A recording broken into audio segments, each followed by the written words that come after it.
Hello दोस्तों, welcome to my YouTube channel. तो दोस्तों, इस वीडियो में हम लोग क्लास 10th के जो साइंस है यानी विज्ञान है उसके चैप्टर नंबर 1 जिसका नाम है रासायनिक अभिक्रिया एवं समीकरण, उसके कुछ वेरी इंपॉर्टेंट सब्जेक्टिव क्वेश्चन को करेंगे। यानी क्लास 10th के साइंस के चैप्टर 1 के जितने भी सब्जेक्टिव क्वेश्चन है इंपॉर्टेंट, वो सारे क्वेश्चन को हम लोग देखेंगे। तो अगर आप लोग क्लास 10th के स्टूडेंट हैं तो हमारे इस यूट्यूब चैनल को सब्सक्राइब करिए। तो इस वीडियो में हम लोग क्लास 10th के चैप्टर 1 के वेरी इंपॉर्टेंट सब्जेक्टिव क्वेश्चन को देखेंगे। तो अगर आप लोग 2026 में बोर्ड एग्जाम देने वाले हैं तो इस चैप्टर में जितने भी इंपॉर्टेंट क्वेश्चन है इस सब को देख लीजिए। तो चैप्टर 1 का 10 महत्वपूर्ण सब्जेक्टिव क्वेश्चन को देखेंगे और उसके साथ ही आंसर भी देखेंगे। तो चलिए वीडियो को स्टार्ट करते हैं। तो क्लास 10th के स्टूडेंट चैनल को सब्सक्राइब करें। तो चलिए महत्वपूर्ण सब्जेक्टिव क्वेश्चन को देखते हैं। तो पहला नंबर क्वेश्चन देखिए क्या दिया गया है कि वायु में जलाने से पहले मैग्नीशियम रिबन को साफ क्यों किया जाता है। यानी वायु में जलाने से पहले जो मैग्नीशियम रिबन है उसको साफ क्यों करते हैं। तो इसका उत्तर दिया गया है, यदि मैग्नीशियम रिबन नम वायु के संपर्क में रहता है तो उस पर सफ़ेद रंग का मैग्नीशियम ऑक्साइड की परत जम जाती है। यह परत मैग्नीशियम के जलने में अवरोध पैदा करती है, इसलिए मैग्नीशियम रिबन को पहले रेगमार से साफ किया जाता है। यानी जब मैग्नीशियम रिबन वायु के संपर्क में रहता है तो उस पर सफ़ेद रंग का मैग्नीशियम ऑक्साइड की परत जम जाती है। क्या जम जाती है? मैग्नीशियम ऑक्साइड की परत जम जाती है सफ़ेद रंग की, और इस परत के कारण ही मैग्नीशियम जलने में अवरोध पैदा करती है। इसलिए मैग्नीशियम रिबन को पहले रेगमार यानी सरेस पेपर से साफ किया जाता है। तो 1 का जो सब्जेक्टिव क्वेश्चन आप लोग देख सकते हैं। आगे देख सकते हैं 2 नंबर क्वेश्चन है कि जब लोहे की कील को कॉपर सल्फेट के विलयन में डुबाया जाता है तो विलयन का रंग क्यों बदल जाता है। तो इसका आंसर देखो कि लोहे की कील कॉपर सल्फेट के विलयन से कॉपर को विस्थापित कर देता है और आयरन सल्फेट बनाता है। आयरन सल्फेट बनने के कारण कॉपर सल्फेट का गहरा नीला रंग मलिन हो जाता है और हल्के हरे रंग में बदल जाता है। यानी लोहे के कील जो है वो कॉपर सल्फेट के विलयन से जो कॉपर को है ना वो विस्थापित कर देता है और क्या बनाता है, और आयरन सल्फेट बनाता है। आयरन सल्फेट बनने के कारण कॉपर सल्फेट का जो गहरा नीला रंग है वो मलिन हो जाता है और क्या बन जाता है, और हल्के हरे रंग में बदल जाता है। तो आइए इसको इक्वेशन से देखते हैं। तो देख सकते हैं यहाँ पर कॉपर सल्फेट है CuSO4, इसमें Fe यानी लोहा को डुबाया जाता है। तो Fe जो है वह CuSO4 से Cu को जो विस्थापित कर देता है और क्या बना लेता है, वह FeSO4 बना लेता है और Cu विस्थापित हो जाता है। तो ये रहा इक्वेशन। आगे 3 नंबर क्वेश्चंस को देखते हैं कि रासायनिक समीकरण को संतुलित करना क्यों आवश्यक है। तो रासायनिक समीकरण को जो हम लोग संतुलित करता है वो संतुलित करना क्यों आवश्यक है। तो इसके आंसर को देखते हैं कि द्रव्यमान संरक्षण के नियम के अनुसार रासायनिक अभिक्रियाओं में अभिकारकों एवं उत्पादों के द्रव्यमान समान होते हैं। इसलिए अभिकारकों एवं उत्पादों के द्रव्यमान को समान करने के लिए समीकरण को संतुलित करना आवश्यक है।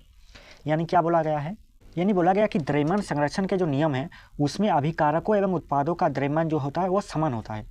इसी कारण से अभिकारकों एवं उत्पादों के द्रव्यमान को समान करने के लिए रासायनिक समीकरण को जो संतुलित किया जाता है। यानी 3 का ये वाला आंसर देख सकते हैं। आगे 4 नंबर क्वेश्चन को देख सकते हैं कि श्वसन को ऊष्माक्षेपी अभिक्रिया क्यों कहते हैं, वर्णन करें। तो इसका आंसर देखिए, लिखा गया है कि श्वसन एक ऐसी जैव रासायनिक प्रक्रिया है जिसमें हमारी कोशिकाएं ग्लूकोज को ऑक्सीजन की उपस्थिति में तोड़ती है। इस प्रक्रिया में ऊर्जा मुक्त होती है और यह ऊर्जा ऊष्मा के रूप में बाहर निकलती है। क्योंकि श्वसन के दौरान ऊष्मा निकलती है इसलिए इसे ऊष्माक्षेपी अभिक्रिया कहा जाता है। यह ऊष्मा हमारे शरीर का तापमान बनाए रखने और विभिन्न क्रियाओं को करने में मदद करती है। चूँकि इसमें ऊर्जा जो है वो मुक्त होती है इसलिए श्वसन को ऊष्माक्षेपी अभिक्रिया कहते हैं। तो इसका जो देखिए इक्वेशन लिखा गया है समीकरण, ये समीकरण आप लोग देख सकते हैं। इस समीकरण को आप लोग लिख लीजिएगा कॉपी में। आगे 5 नंबर क्वेश्चन को देख सकते हैं कि वियोजन अभिक्रिया को संयोजन अभिक्रिया के विपरीत क्यों कहा जाता है। इन अभिक्रियाओं के लिए समीकरण लिखें। यानी बताना है कि जो वियोजन अभिक्रिया है उसको संयोजन अभिक्रिया के विपरीत क्यों कहते हैं, उसके लिए हम लोग को समीकरण लिखना है। तो देख सकते हैं, संयोजन अभिक्रिया में 2 या 2 से अधिक पदार्थ संयोग करके एक नए पदार्थ का निर्माण करते हैं, जबकि वियोजन अभिक्रिया में एक पदार्थ टूटकर 2 या 2 से अधिक नए पदार्थ का निर्माण करता है। इसलिए वियोजन अभिक्रिया को संयोजन अभिक्रिया के विपरीत कहा जाता है। क्या कहा गया कि जो संयोजन अभिक्रिया है उसमें 2 या 2 से अधिक पदार्थ मिलकर एक नए पदार्थ का निर्माण करता है, और वियोजन अभिक्रिया क्या है, उसमें एक पदार्थ जो है वो टूटकर 2 या 2 से अधिक नए पदार्थ का निर्माण करता है।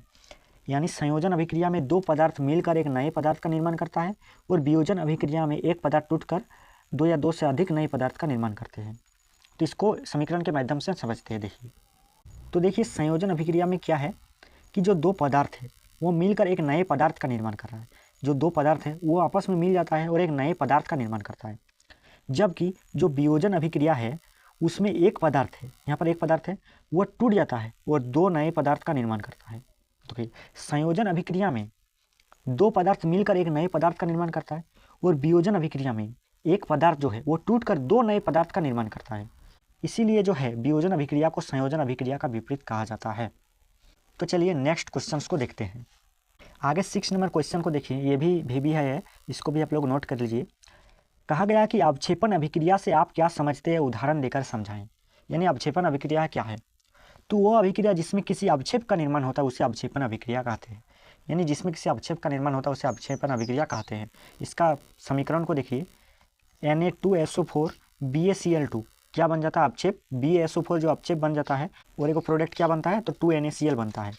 तो यहाँ पर लिखा गया कि देखिए, उपयुक्त अभिक्रिया में सोडियम सल्फेट कौन है? Na2SO4 जो है सोडियम सल्फेट, तथा बेरियम क्लोराइड क्या है? BaCl2 के बीच अभिक्रिया के बाद BaSO4 का अवक्षेप प्राप्त होता है। क्या अवक्षेप प्राप्त होता है? BaSO4 का अवक्षेप प्राप्त होता है। तो ये क्वेश्चन को आप लोग नोट कर लीजिए। तो चलिए और आगे क्वेश्चंस को देखते हैं। आगे क्वेश्चन है कि ऊष्माशोषी एवं ऊष्माक्षेपी अभिक्रिया के अर्थ क्या है? यानी ऊष्माक्षेपी और ऊष्माशोषी अभिक्रिया क्या है, हम लोग को बताना है।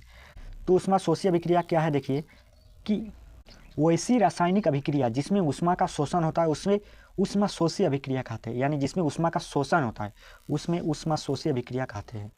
और दूसरा नंबर क्या है कि ऊष्माक्षेपी अभिक्रिया क्या है? वैसी रासायनिक अभिक्रिया जिसमें अभिक्रिया के बाद ऊष्मा उत्पन्न होती है उसे ऊष्माक्षेपी अभिक्रिया कहते हैं। यानी जिसमें ऊष्मा का शोषण होता है वो ऊष्माशोषी अभिक्रिया, और जिसमें ऊष्मा उत्पन्न होता है वो ऊष्माक्षेपी अभिक्रिया। तो आप लोग इस क्वेश्चन को देख सकते हैं, तो इसको भी आप लोग नोट कर लीजिए, ये भी इंपॉर्टेंट है।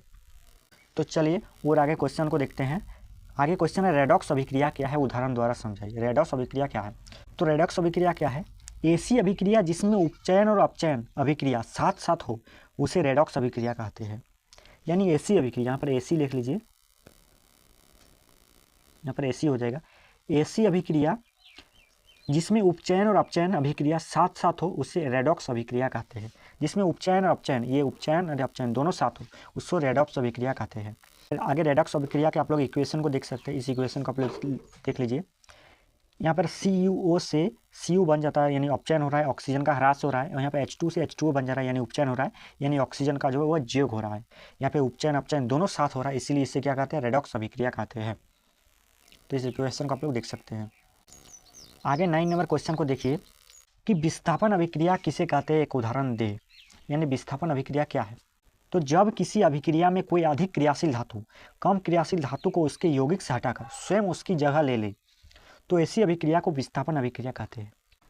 तो इसको इक्वेशन से समझते हैं। देखिए, Zn एगो धातु है, अभिक्रियाशील धातु है।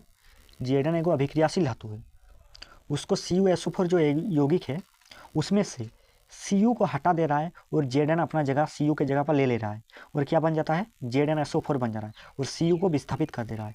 इसलिए इसको क्या कहा गया? विस्थापन अभिक्रिया।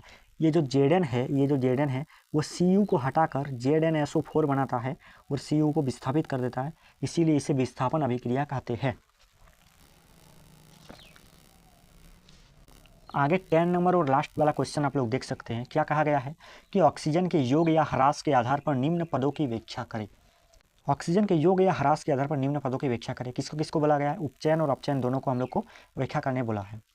तो उपचयन किसे कहते हैं? तो ये अभिक्रिया जिनमें ऑक्सीजन का योग या वृद्धि होता है उन्हें उपचयन अभिक्रिया कहते हैं।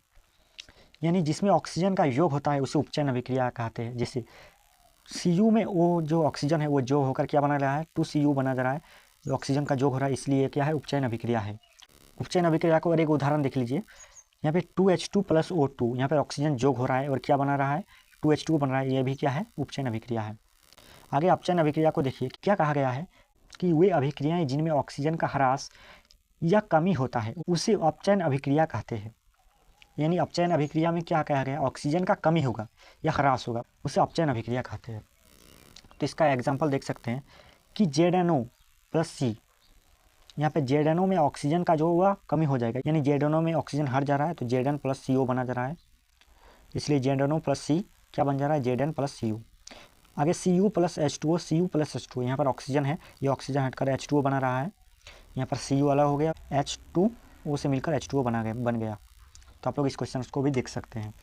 तो ये रहा क्लास 10th के साइंस का वेरी इंपॉर्टेंट सब्जेक्टिव क्वेश्चन, जो कि किससे है, वो चैप्टर 1 से है, चैप्टर 1 से है साइंस का, वो 10th क्लास का है। तो ये रहा कुछ very important subjective question chapter 1 का।